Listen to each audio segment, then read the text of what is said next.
ఓం నమ శివాయ.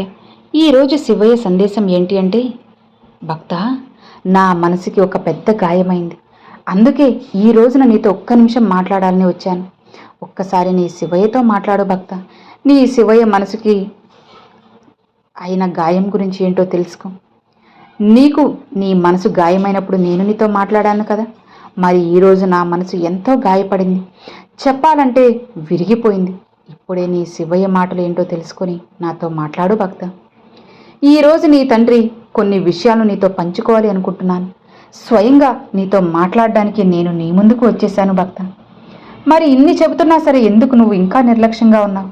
ఈ తండ్రితో ఒక్కసారి మాట్లాడవా? నేను చెప్పే విషయాలను విని నీ మనసులో ఉన్న భారమంతా కూడా దిగిపోయేలా ఈ సందేశం ఉండబోతుంది.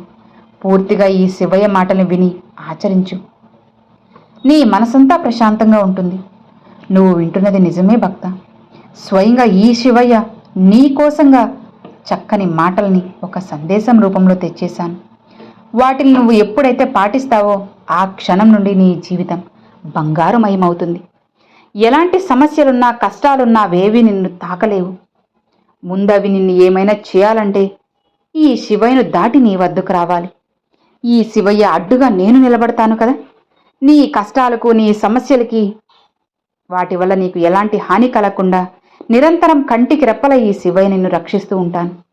కాబట్టి ఈరోజు నువ్వు ఎన్ని కష్టాలను సమస్యలను ఎదుర్కొని పోరాడగలుగుతున్నా, వాటి నుంచి నివారింపబడుతూ జాగ్రత్తగా నిల్చొని ఉన్నా అంటే కారణం ఈ శివయ్య యొక్క ప్రోద్బలం.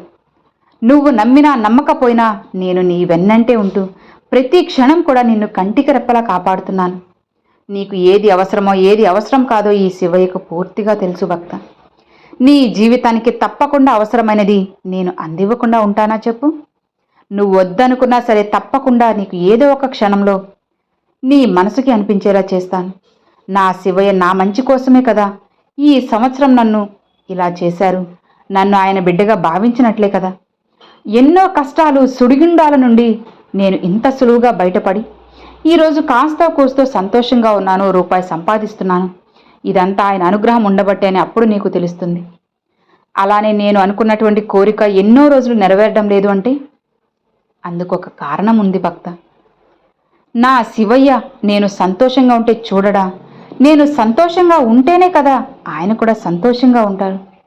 భక్తులు ఆనందంగా ఉంటేనే కదా భగవంతుడు కూడా సంతోషం. నా శివయ్య కూడా నేను సంతోషంగా ఉండాలని కోరుకుంటాడని నీకు ఆ రోజున అర్థమవుతుంది.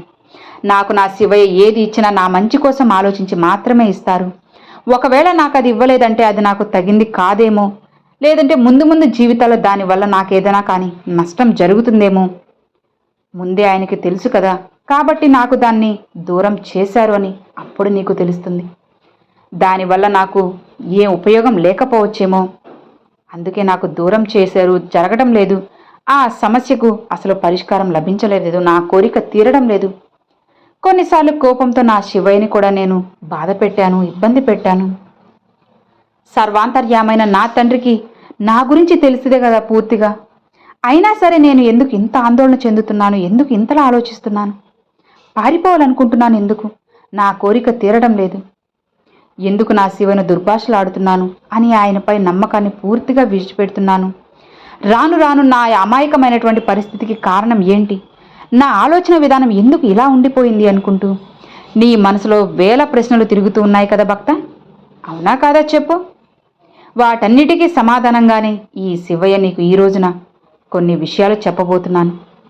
నీ గురించి, నీ సమస్యల గురించి, నీ కోరికల గురించి ఎవరు నిర్లక్ష్యంగా ఉన్నా సరే ఈ శివయ్య ఎప్పుడు నిర్లక్ష్యంగా ఉండడని నీకు ఎన్నోసార్లు చెప్పాను కదా. నేను ఎప్పుడూ నీ సమస్యల గురించి, నీకు కావలసిన దాని గురించి ఆలోచిస్తున్నాను. ఎందుకంటే అది నా కర్తవ్యం. నా బిడ్డలు సంతోషంగా ఉండాలని నేను కోరుకుంటాను. నిన్ను నా సమస్యల నుండి ఏ విధంగా బయటకు తీసుకురావాలని నా ఆలోచన. నీకున్న నిరాశను తొలగిస్తాను. నువ్వు ఏదైనా సరే సాధించగలవన్న ధైర్యాన్ని నీకు కలిగిస్తాను. దిగులు పడకు భక్త. నువ్వు ఊహించినటువంటి సంఘటనల్ని నేను నీ జీవితంలో జరిపిస్తాను. నీ సంకోచాలన్నీ పటాపంచలవుతాయి. ఈ శివయ్యపై ఉన్న అపనమ్మకాలు, అపోహలు అన్నీ దూరమయ్యేలా నేను చేస్తాను. నువ్వు ఆశ్చర్యానికి లోనయ్యే విధంగా నేను నిన్ను ఆశీర్వదిస్తాను. కొన్ని సంఘటనలు జరిపిస్తాను. నిన్ను బాధపెట్టి నీ మనసుకి గాయం చేసినా నువ్వు వద్దు అనుకుని కొందరు వెళ్ళిపోయారు కదా, వారి గురించి అస్సలు ఆలోచించద్దు. నువ్వేంటో నీ మనసేంటో నీ శివయ్యకు తెలుసు. నీ మనసు బంగారమని ఎన్నో మాటలతో ఇతరులు వారి ప్రవర్తన అంటున్నా నువ్వు సహించావు, ఓర్పుగా భరించావు. ఈ సమాజంలో ఒంటరిగా బ్రతకలేక అసలు ఈ జీవితం ఇంకా ఎన్నో గుణపాఠాలు నేర్పుతుందో తెలియక అయోమయంలో ఉన్నావు. నేను నీకు తోడుగా ఉన్నాను కదా, ఇక నీకెందుకు భయం? ఎవరు నిన్ను మోసం చేసినా ఈ శివయ్య నిన్ను వదలడు అని తెలుసుకో. అలానే నిన్ను మోసం చేయనటువంటి ఏవైనా సరే వ్యక్తి ఈ శివయ్యని దాటి నీ దగ్గరకు రావాలి. భయపడుకో భక్త, నేనున్నాను. నీకు నేను ముందే అన్నీ తెలియజేసేలా ఎన్నో సూచనల్ని అందించాను. కానీ నీకు అప్పుడు ఈ శివయ్య మాటలు అర్థం కాలేదు. శివయ్య ఎందుకు ఇలా చెప్తున్నాడు అనేది ఎప్పుడన్నా ఆలోచించలేదు. భక్త, నువ్వు నాకు కావాల్సింది నాకు ఇవ్వటం లేదని అడిగావు, కానీ అది ఆలోచించావే తప్ప ఎందుకు ఇవ్వడం లేదు, దాని వెనుక ఉన్న పరమార్థం ఏంటి అని ఎప్పుడైనా ఆలోచించావా చెప్పు? అర్థం చేసుకునే ప్రయత్నం కూడా నువ్వు చేయలేదే. ఎందుకు భక్త? ఈరోజు నిన్ను విడిచిపెట్టిన వారి స్వభావం పూర్తిగా తెలిసిన తర్వాత ఇప్పుడు శివయ్య ముందే నీకు ఏం జరుగుతుందో తెలుసుకో. ఎందుకు తండ్రి నా జీవితాన్ని ఇలా ఆడుకుంటున్నారో ఒక ప్రశ్నార్థంగా మిగిలించావంటూ ఇప్పుడు ప్రశ్నిస్తావా? నీకు నేను అడ్డుగా నేను లేను భక్త. కొందరిని ఇస్తున్నాను, కొన్ని ఇచ్చి కొన్ని ఇవ్వనప్పుడు కాస్త ఆలస్యం జరుగుతున్నప్పుడు ఎందుకు జరుగుతుందో ఆలోచించు.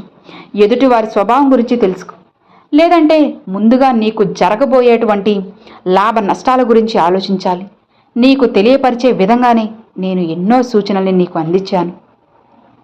అలా పరితపిస్తూ ఉన్నాను. అప్పుడు నేను నీకు అసలు అర్థం కాలేదు, ఎందుకంటే నువ్వు మాయలో ఉన్నావు భక్త. ఇప్పుడు మరోసారి చెప్తున్నాను విను. నిన్ను బాధ పెట్టి నీ మనసును గాయం చేసిన వారి గురించి ఆలోచించి నిరాశకు గురవుతూ తిరిగి వారిని ఎలా బాధ పెట్టాలని మాత్రం ప్రయత్నాలు చేయొద్దు, సరేనా? నీకు చెడు చేసినంత మాత్రాన నువ్వు కూడా వాళ్ళకి చెడు చేయాల్సిన అవసరం లేదు కదా. వాళ్ళు చెడిపోయారు కాబట్టే నిన్ను కూడా ఇలా చేయాలనుకుంటున్నారు. భక్త, ప్రశాంతంగా ఉన్న కొలంలో ఒక రాయి వేస్తే అవన్నీ చిందరవందరగా అవుతాయి, కానీ అది తాత్కాలికం మాత్రమే కదా. కానీ అందులో వేసిన రాయిని మళ్ళీ తీసుకురాగలవా? లేదు కదా భక్త. ఇతరుల గురించి నీకెందుకు చెప్పు, వాళ్ళ వల్ల నువ్వు పడే ఇబ్బంది తాత్కాలికమని తెలుసుకో. నీ శివయ్య మాటలపై నమ్మకం ఉంటే శాశ్వతంగా నువ్వు సంతోషంగా ఉంటావని తెలుసుకో. అర్థం చేసుకో. నిరాశను విడిచిపెట్టు. కొన్ని రోజులు బాధ బందీ చేసి నీ ముందున్న కర్తవ్యంపై దృష్టి నిలుపు. నీ జీవితమే పెద్ద ఆట లాంటిది. నీ ముఖం మీద చిరునవ్వుతో ధైర్యంగా ఆటను గెలవడానికి ప్రయత్నించు. జరిగిన దాని గురించి మర్చిపో. నీకు ఏదైనా సరే మంచి జరిగిందని తెలుసుకో. ఇక నీ జీవితం అంధకారమైతే అస్సలు అవ్వదు భక్త. నీ జీవితాన్ని ఆనందమయంగా మార్చే పరిస్థితిని నేను తీసుకొస్తాను. ఈ శివయ్య ఒక అనుభవాన్ని నేను నీకు అందిస్తాను. నువ్వు అడిగినవన్నీ కూడా నేను నీకు అందిస్తాను. కాస్త ఆలస్యమైన అటు ఇటు అయినా నేను నీకు పంపుతాను, సరేనా భక్త? నీకు సరైంది మాత్రమే నేను నీకు అందిస్తాను అని నువ్వు ఈ ఒక్క విషయాన్ని గుర్తుపెట్టుకో చాలు. ఇక తరువాత సమయానుగుణంగా జరగాల్సినవన్నీ కూడా ఒకటి తర్వాత మరొకటి అలా జరుగుతూనే ఉంటాయి. కాబట్టి నిశ్చింతగా ప్రశాంతంగా ఉండు. ఈ శివయ్య నీకు తోడు ఉన్నంత వరకు ఎలాంటి దిగులు భయము బాధ ఏవీ నీకు అవసరం లేదు. ప్రశాంతంగా ఉండు అని ఈరోజు శివయ్య ఈ సందేశాన్ని పంపారండి. సో విన్నారు కదండి, ఈరోజు శివయ్య పంపిన ఈ సందేశం మీ అందరికి నచ్చింది, అర్థమైంది అని అనుకుంటున్నాను. నచ్చితే ఒక చిన్న లైక్ చేయండి, మరికొంతమంది మీ ఫ్రెండ్స్ అండ్ ఫ్యామిలీస్కి షేర్ చేయండి. ఫస్ట్గా మన ఛానల్ చూసారు, సబ్స్క్రైబ్ చేసి సపోర్ట్ చేయండి ఫ్రెండ్స్. Thanks for watching. ఓం నమ శివాయ. శివాయ నమః.